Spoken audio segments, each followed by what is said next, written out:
2026 m. gegužė.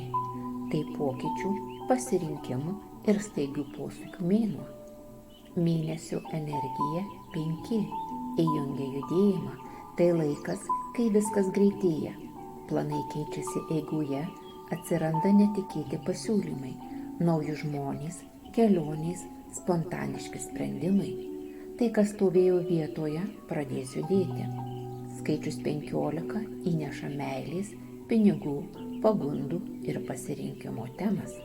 Tai traukos laukas galimybėms, bet kartu ir patikrinimas, kas tau iš tikrųjų vertinga, o kas tik iliuzija.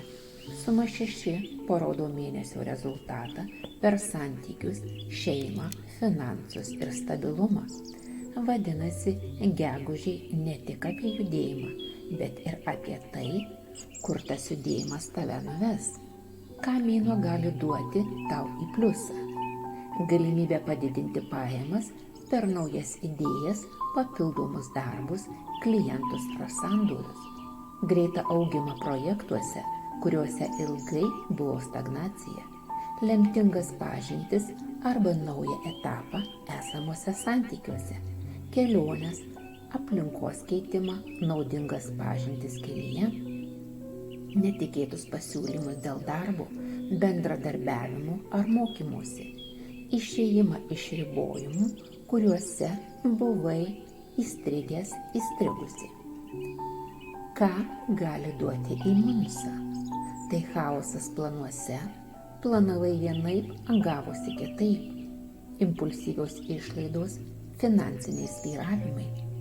Emociniai svyravimai santykiuose, pavydas, trikampiai, sudėtingi pasirinkimai.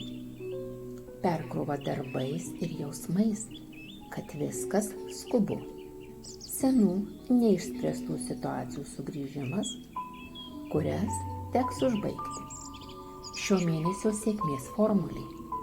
Kas eina į naują, gauna galimybės. Kas priešinasi pokyčiams, pereina per sukrėtimus. Gegužė ne apie ramybę. Gegužė apie judėjimą, kuris keičia tavo trajektoriją. O ar tai bus į gerą ar į blogą, priklausys nuo tavęs.